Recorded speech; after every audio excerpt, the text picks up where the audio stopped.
Olá, você que está inscrito aqui no canal do Rodrigo Silva Arqueologia.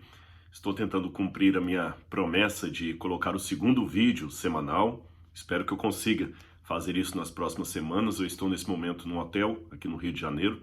Eu vim para um trabalho aqui e acabei esquecendo a minha Bíblia lá em São Paulo, por isso que eu vou fazer a menção dos textos aqui apenas oralmente. É ruim fazer isso sem ter a Bíblia na mão, sabe? Mas de qualquer maneira, eu estou aqui para esse bate-papo. Como você sabe, se você gostar do canal, se inscreva. Se gostar do vídeo, dê o seu like, divulgue para os seus amigos, ative o sininho de notificações. E assim a gente ajuda a página a ficar mais conhecida, a criar interação nela. E o assunto que eu gostaria de falar hoje, ele se deve a uma notícia que eu recebi por WhatsApp há umas 2 horas atrás. É uma notícia do falecimento de uma pessoa muito querida para mim, o Marco. Ele não era brasileiro, faleceu nos Estados Unidos, e eu tenho uma história muito bonita com ele que eu pedi licença à viúva para compartilhar com vocês. Na verdade, até para falar sobre isso, o meu tema hoje é sobre a morte. Eu estou sepultando pessoas que eu aprendi a amar, a gostar, que convivi com elas, algumas mais de perto, outras nem tanto, outras talvez a distância, os afazeres nos tornaram um pouco distantes, não porque qualquer briga, mas pelas vicissitudes da vida mesmo. Eu sei que ultimamente tem aumentado o número das pessoas que fizeram parte da minha vida e que eu estou tendo a desdita de sepultar ou receber a notícia de morte delas. Uma, há pouco tempo, foi a Sueli, aquela jovem que, quando eu também era um juvenil, ela era um pouco mais velha do que eu, me apresentou a Bíblia Sagrada, fez o estudo bíblico comigo, lembro até hoje, Lições do Lar, eu acho que era o nome da lição. Depois vinha A Bíblia Fala. Os que são mais antigos aí no Adventismo lembram desses cursos. E eu lembro a primeira lição que a gente tinha que preencher ali, eu tinha 12 anos de idade, e foi com a Sueli que eu ouvi pela primeira vez sobre sinais da volta de Jesus, sobre o sábado, sobre as 3 mensagens angélicas. E hoje eu posso até ser um teólogo, mas nenhuma árvore começa a não ser de uma muda que foi plantada pelas mãos de um humilde camponês, um humilde homem ou mulher do campo. Então, para a honra e glória de Jesus, se hoje eu sou uma árvore que muita gente para ouvir e elogia, a Deus toda a glória, essa árvore veio de uma muda plantada por uma jovem da igreja chamada Sueli, que hoje descansa no Senhor. E eu tive um misto de prazer e angústia e tristeza ao mesmo tempo. Prazer porque eu tive a oportunidade de ainda ir a Belo Horizonte e pegá-la com vida no hospital e ungí-la. E a desdita porque assim que eu peguei o avião para voltar para São Paulo, recebi a confirmação da morte cerebral e no dia seguinte ela estava sendo sepultada. Alguns meses antes, também faleceram outras pessoas da Igreja da Santa Inês que fizeram parte da minha conversão, que cuidaram de mim. Eu me lembro aqui do irmão Davis Campos, que tocava violão, porque eu cantava desafinado até falar chega. Ainda hoje eu semitono muito, canto muito desafinado, mas um pouco melhor do que quando estava mudando de voz. O irmão Davis tocava muito bem violão, com aquele carinho todo lá, cuidando de mim. E outras pessoas que eu poderia dar uma lista enorme para vocês. Eu sei que alguns talvez estão tentados, não, esse vídeo eu não quero ver não, tá muito sombrio, mas não desliga não. Não pausa o vídeo não. Eu vou dizer por quê. Em primeiro lugar, eu falei que eu ia citar a Bíblia. Uma das passagens mais controversas das Escrituras está no livro de Eclesiastes, onde é dito: melhor ir à casa onde há luto do que à casa onde há festa. Porque a casa onde há luto nos põe a pensar sobre o fim de todas as pessoas. E é estranho, mas é verdadeiro. Não é que a Bíblia agora tem uma apologia ao masoquismo que diz, olha gente, vamos curtir ir para um velório, porque é mais gostoso ir para o velório, aí galera, vai rolar um sepultamento hoje, quem tá dentro, fazer um grupinho de WhatsApp, não é nada disso, não é nenhuma banalidade com a dor da morte, mas é porque realmente você não para pensar na realidade da vida, para filosofar sobre o significado da vida, quando você está com um copo de cerveja na mão, comemorando com os amigos a vitória do campeonato do seu time, que ganhou em primeiro lugar a taça. Não. E mesmo aqueles que, como eu, não bebem, também não ficam parando para pensar isso quando recebem uma notícia maravilhosa. Na verdade, a gente para pensar sobre a vida é quando você recebe uma notícia como essas que eu tenho recebido nos últimos dias e a de hoje, com a morte do Marco, que eu ainda quero contar para vocês a história de conversão dele, o que tem a ver comigo. Sabe, é engraçado, Camus falava que a nossa vida é constantemente uma luta com a morte, sabendo que mais cedo ou mais tarde vamos perder a batalha. E parece que essa é a única certeza com a qual nós nascemos. A certeza de que nós vamos sepultar alguém que nós amamos ou ser sepultado por alguém que nos ama. Irmãos, eu me lembro que quando eu fiz 40 anos, eu comecei a perceber uma coisa interessante da vida. Quando você é muito novo, na pré-adolescência, na juventude, quando é juvenil, adolescente, pré-adolescente, a sua noção de morte é um pouquinho diferente de quando você entra na casa dos 40, dos ENTA, sabe? Dos 40. Por que razão que eu digo isso? Porque, exceto em situações excepcionais, como de uma guerra, que as pessoas estão morrendo todos os dias aos montes, e as crianças já são expostas à batalha, à guerra, à perda do pai, da mãe, dos irmãos por causa de guerra, a não ser nesses casos de guerra, numa situação, digamos, mais ou menos normal, você, quando é criança, você não tem tanto a presença da morte porque os seus tios são vivos, os seus avós são vivos, seu pai e sua mãe são vivos, os professores são vivos, e quando você vai crescendo ainda é assim. Você vai lá à escola onde você estudou e a sua professora ainda, se bobear, está trabalhando lá, nem aposentou ainda. Os seus colegas estão vivos. Mas aí você vai ficando mais velho e você vai percebendo que aquela moça linda que apresentava o programa de quando você era criança, agora já é uma senhora. Ela já não é mais aquele rostinho tão juvenil. Ela já é uma senhora. Você percebe que aquela menina mais velha que você se apaixonou por ela na sexta série, que era mais velha por você, todo menino sempre apaixona por uma mais velha, né? Ela agora já é avó. Eu me recordo, por exemplo, que eu assustei um dia que eu vi o Renato Aragão, por exemplo, e eu lembrava dos Trapalhões que fizeram parte da minha infância, o Renato Aragão dando cambalhota com o cabelo pretinho, e agora ele já é um senhor, um senhorzinho, bem de idade, não é? E algumas pessoas que fizeram parte como adultos da minha infância já estão começando a morrer. E eu me recordo que, comentando sobre isso com um amigo que eu tenho, o Dr. Milton Afonso, que vai fazer 99 anos esse ano, muito lúcido, muito forte. Uma vez eu estava comentando sobre isso a uma mesa com ele, e eu lembro que ele falou o seguinte: isso não é o pior. O pior é quando você pega fotos dos colegas e começa a fazer X. Eu sei que você ainda está achando muito macabro esse vídeo e está com vontade de desligar e não continuar ouvindo. Não, Rodrigo, muda de assunto, assim eu não vou te ouvir. Mas nós temos que pensar também nessas coisas da vida, sabe? Sabe por que temos que pensar? Porque não adianta negar a realidade da morte fingindo que ela não existe. Na verdade, é isso que o mundo quer fazer. Ele quer fingir que a morte nunca vai chegar.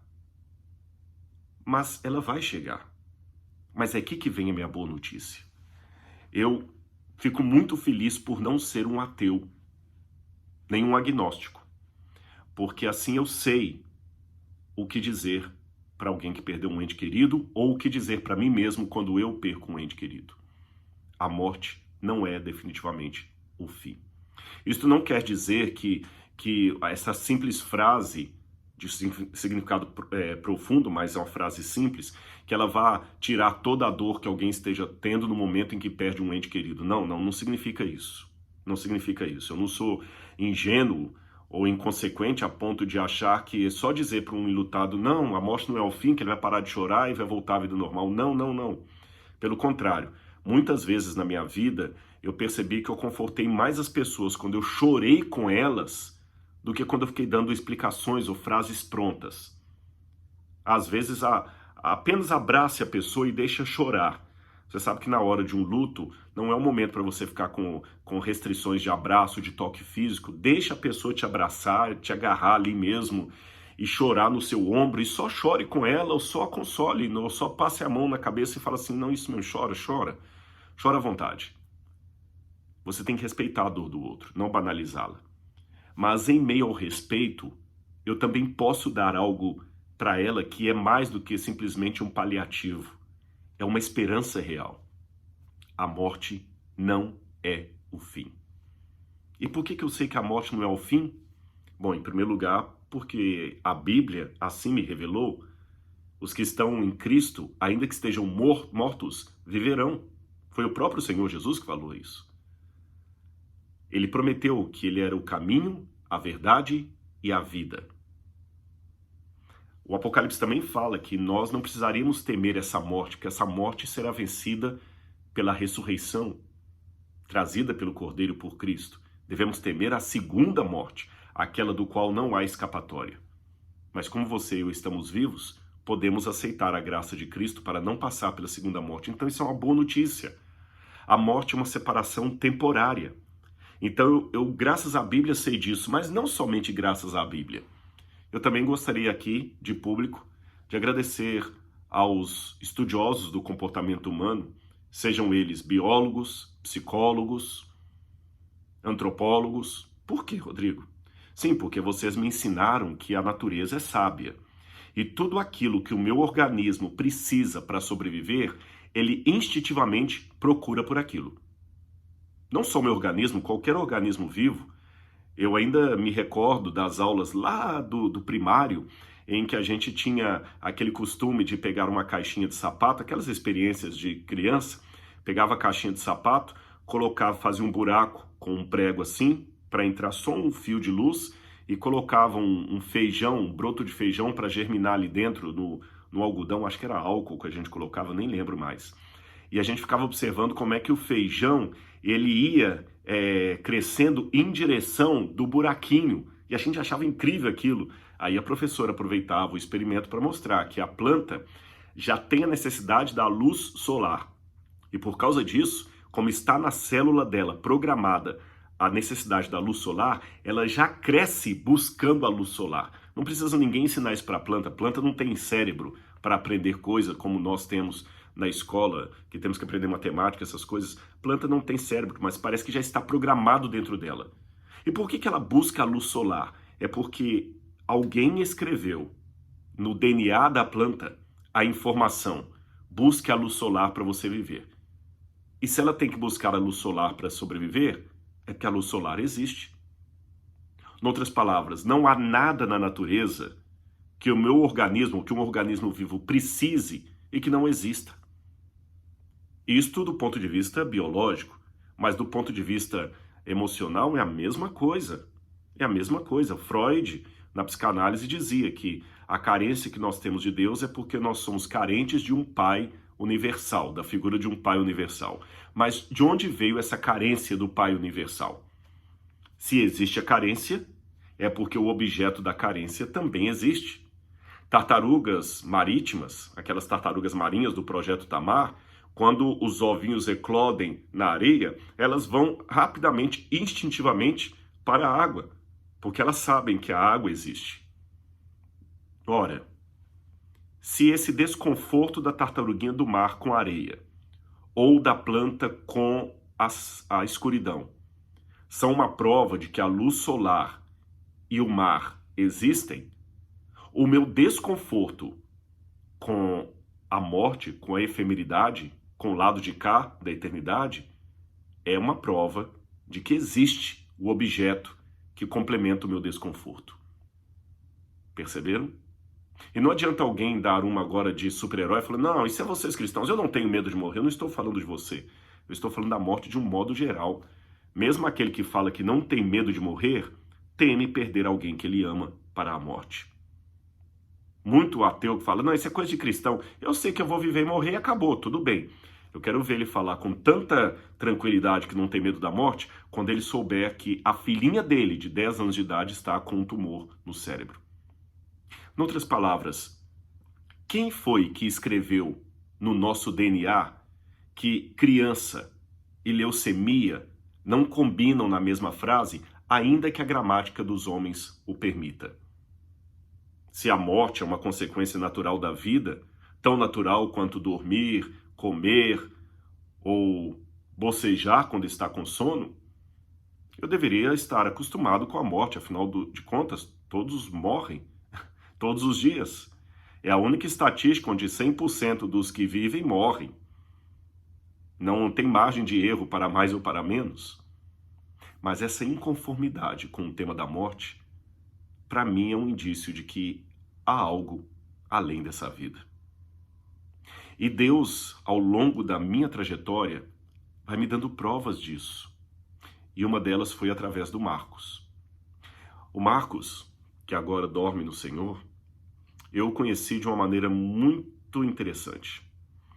Ele nasceu na Igreja Adventista nos Estados Unidos, ele não é brasileiro, mas é filho de pais hispanos. E ele, por qualquer desventura, desgaste de relação, saiu da igreja, largou a igreja e ficou 18 anos sem pisar numa igreja adventista. 18 anos. Não queria saber da igreja, não, tinha pavor da igreja. E ele, um belo dia, começou a namorar uma senhora que também estava livre para isso, e os dois começaram a namorar, mas como eles já eram adultos, e ele falou assim, olha, estou namorando você, mas nós não somos adolescentes, não somos crianças, eu quero deixar bem claro para você, essa senhora também tinha parado de frequentar a igreja, mas estava voltando aos pouquinhos, e ele falou assim, olha, eu não vou voltar a frequentar a igreja, está bem? E ela falou, mas Marcos, não, eu não vou voltar a frequentar a igreja. Se você quiser que nós namoremos, eu vou ser um homem sério, vamos nos casar, mas voltar para a igreja adventista nunca mais. Ela, por um momento, aceitou, embora um tanto preocupada. E eles estavam namorando. Até que um belo dia, o Marcos acordou assustado com um sonho que ele teve. E ele sonhou que estava morto. Só que no dito sonho, ele podia ver ou ouvir as pessoas em volta do caixão lamentando a morte dele. E ele no sonho, sem poder se mover, mas angustiado por ouvir as pessoas comentando a morte dele em volta, começou a ficar desesperado, querendo pedir socorro, e ele não conseguia, porque ele não se movia. E ele pensava no sonho de maneira angustiada, eu estou perdido porque eu estou morrendo fora da igreja, revoltado com Deus, revoltado com os irmãos, revoltado com a Bíblia, com aquilo que eu aprendi. Vou me perder, estou perdido, o que eu faço? Meu Deus, socorro!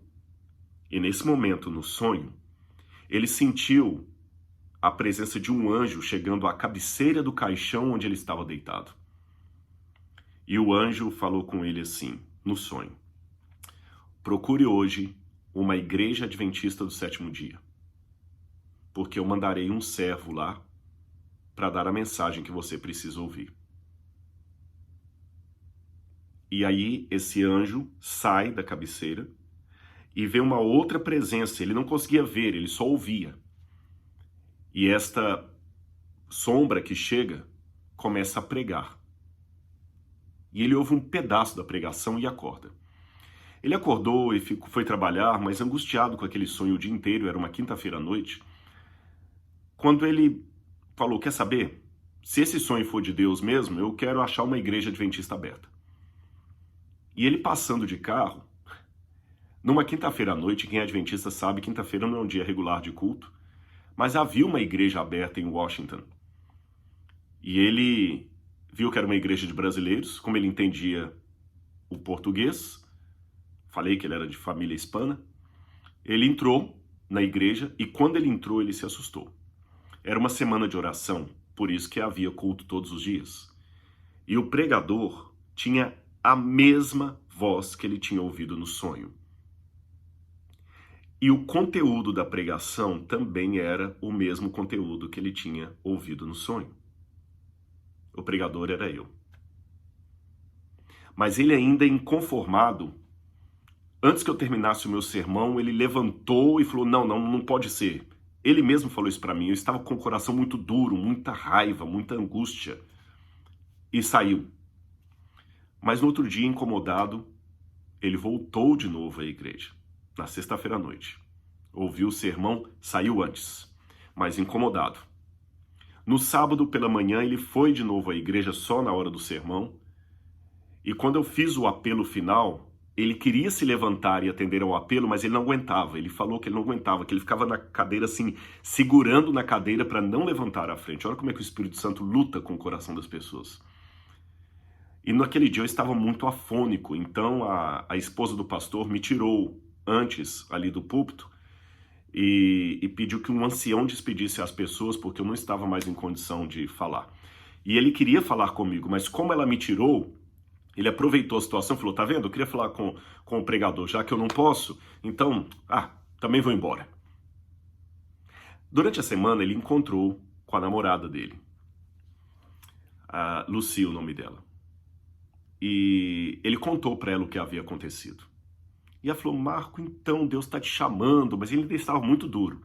E enquanto ela estava no apartamento dele, tendo essa conversa e ajudando a arrumar algumas coisas velhas no apartamento ali, porque ele ia se mudar, ela pegou uma caixa cheia de fitas cassete e falou, o que eu faço com essas fitas cassete? Aí ele pegou uma das fitas e falou assim, olha que curioso, essa fita cassete aqui foi o pastor da minha igreja que gravou para mim quando eu larguei a igreja há 18 anos, e eu nunca ouvi essa fita. Ela falou, pois então vamos ouvir agora.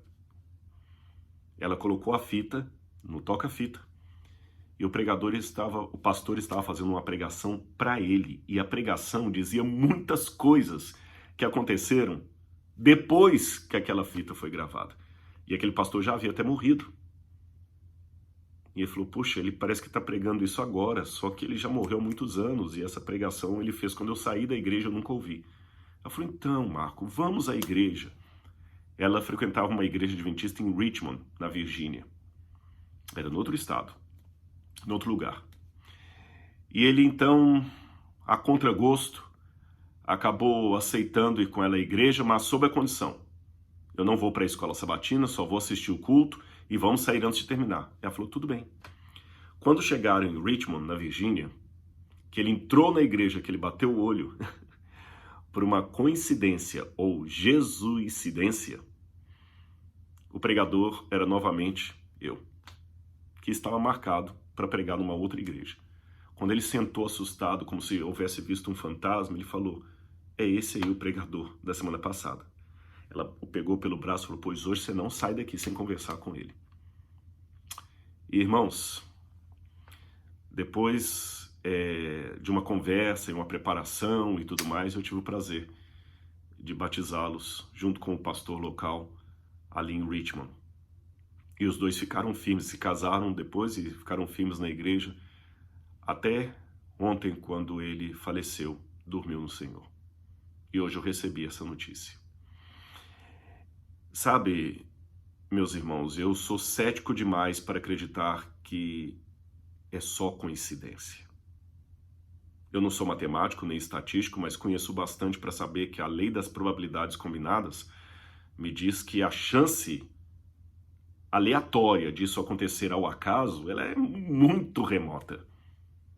Um sujeito sonhar com quem ele não conhece, um sujeito sonhar com uma pregação que eu nem tinha feito, um sujeito sonhar com minha voz, numa época que eu nem tinha programa de televisão ainda, ninguém me conhecia para dizer que ele já tinha ouvido o meu programa ou algum vídeo meu, então por isso que o inconsciente pegou. Não, isso já tem anos, nem tinha o programa Evidências na época ainda.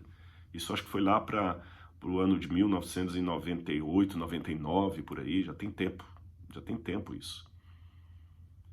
Então, através dessas coisas, eu sinto o Espírito Santo me dando várias lições. Em primeiro lugar, Rodrigo, não desista.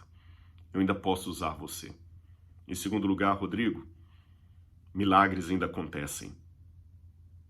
Deus não abre o Mar Vermelho toda terça-feira, 10 horas da manhã.